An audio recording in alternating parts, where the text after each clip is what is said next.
Last week I made a video talking about the top reasons why so many people are moving here from out of state, and it got me thinking that moving out of state can sometimes be difficult and stressful. So in today's video I'm talking about the top tips to help make your move out of state as stress-free as possible. Hey, welcome back to another video. If you're new here, my name is Pawleys and I'm a real estate agent with RE/MAX Southern Shores here in Myrtle Beach, South Carolina, and I've helped dozens and dozens of families relocate to the area from out of state. And if there's one thing that I've learned from helping all those families, it is that not everything always goes according to plan, and if something can go wrong, it probably will. So today I am going to give you 9 tips to help you avoid mistakes and minimize the stress, which will ultimately help your move go as smooth as possible. Tip number 1 is to research your new city. If you have kids, definitely check out the school districts and local activities. If you're going to be working in your new town, be sure to look into different job opportunities and potentially set up interviews for when you're in a town.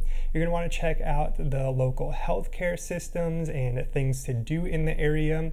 And when you're moving to a new city from out of state, most of your research, at least in the beginning phases, is going to be done remotely. So a little pro tip here is to use Google Maps and Google Street Views to check out the neighborhoods you're interested in and the surrounding areas. This way you can get a better feel for the different areas you are searching in. Make a list of your top priorities and research one topic a day or one topic a week to help avoid getting overwhelmed with all of the new information that you're going to be gathering. Tip number 2 goes hand in hand with tip number 1, and that is to start planning your move as soon as possible. That includes gathering supplies such as boxes, bubble wrap, tape, and markers for labeling your boxes, scheduling your moving truck, whether you plan on doing it yourself or hiring a company.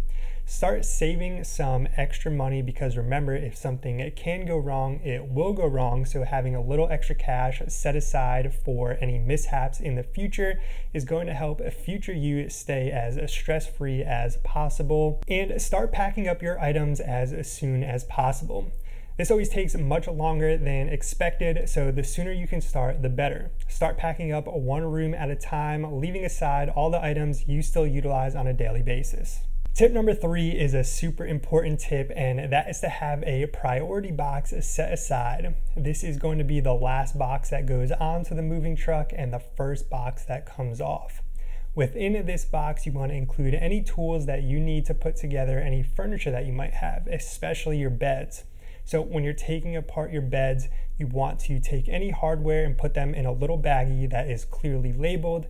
That baggie, along with any tools necessary to put together your bed, is going to go into the priority box.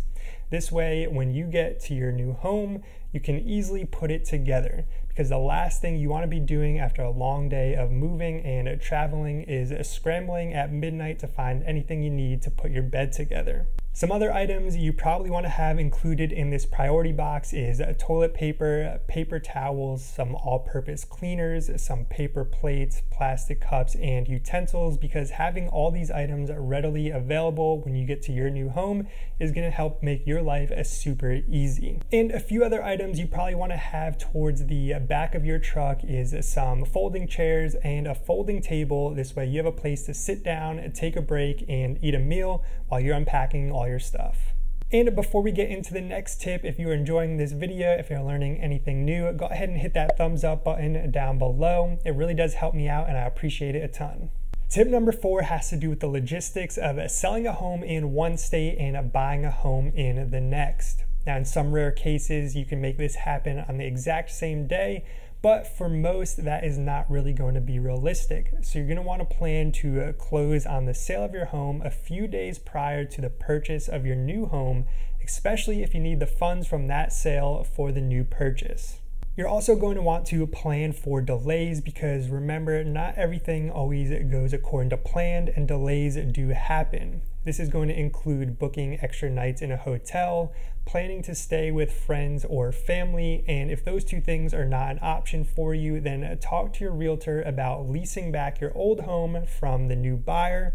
And along those same lines, you can ask the seller to pay to occupy your new home early. One cool thing about South Carolina is that we do allow for mail-away closings, which means that you do not have to be here in person to sign your documents. That can all be done remotely. And one last important thing to note about South Carolina is you don't always get your keys as soon as you sign the closing documents. In some cases, you can get table funded, which means you can get the keys as soon as you sign those documents. But in a lot of cases, you're going to have to wait for the deed to be recorded at the courthouse before you can get your keys and move into your new home. So again, you're going to want to plan for that and book some extra nights in a hotel. Tip number 5 is to look into temporary storage solutions such as pod containers. These pods can be dropped off in your driveway for a couple of days while you load them up with all of your stuff. Then they can be picked back up and stored in an off-site location if there's going to be some gap in time between when you move out of your old house and into your new house. Tip number 6 is another super important tip, and that is to get all of the utilities switched into your name prior to your arrival. Find out who you need to call from your realtor to get these items switched into your name. This way you can call them a week before closing and let them know your closing date and get the utilities switched into your name the same day you sign the closing documents, because there's nothing worse than showing up to your new home and realizing you don't have any water or electricity. Again, this is super important that you call up these companies a few days prior to closing, because the seller probably has these companies scheduled to come out and cut off the utilities directly at the box the day of the closing. So if you call them early enough, they can just get everything switched into your name, and this is going to save you time and money. This way you don't have to pay for them to come back out and turn everything on at the box. Tip number 7, if you're planning to hire a moving company, make sure you vet them heavily. Find out what is included in their fees and what is not included. If you're getting multiple quotes, which I definitely recommend, and one company comes in much cheaper than the rest, find out why. See what is included and what is not, and make sure you read the fine print. If you want to save some money, you can opt to buy all of your own supplies and pack up all of the items yourself. This way, all the moving company has to do is load the boxes and drive the truck. You're going to have many different options when it comes down to it. So again, just make sure you do your research and vet the companies. Tip number 8 is to get rid of any unwanted or unused items prior to your move. There's no need to pack up and lug any extra items that you're just going to throw away when you get to your new home anyways. You're going to be going through all of your stuff anyways, so you might as well take some extra time and make some piles of stuff you're going to throw out, stuff you're going to donate, and stuff that you can sell in a yard sale to make some extra cash for your move. This goes back to tip number 2. If you start early, this will be super easy to do. And remember, it might be more convenient and it might actually save you some money to buy something new than it is to move something, especially those big, heavy, and awkward to move items that the moving companies are going to charge you extra to move. Tip number 9 is to research what you need to get your new driver's license and new vehicle registration in your new state. Every state is different, so you want to make sure you're prepared and have all the needed documents prior to arriving at the DMV. We all know the DMV is not the most fun place in the world, so you definitely don't want to get there and wait for hours just to realize that you don't have everything you need to get your new documents.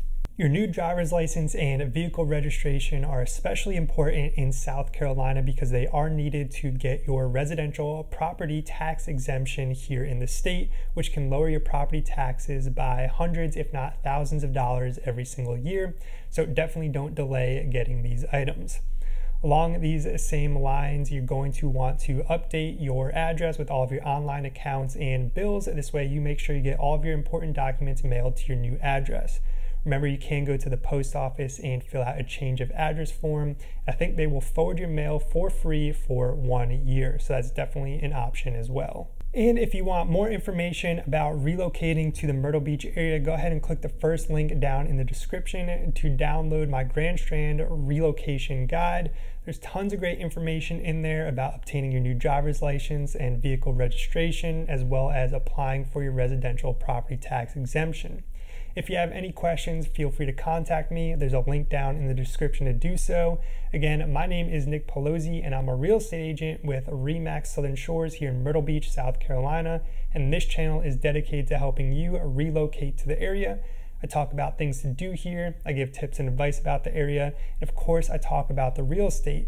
So if any of that sounds interesting to you, go ahead and hit the subscribe button below and turn on the notification bell. This way you are notified every single time I post a new video. And speaking of videos, I already have tons of great videos on this channel about Myrtle Beach and the surrounding areas. If you want to watch more, I recommend starting with this one right here. I want to thank you for watching, and I'll see you next time.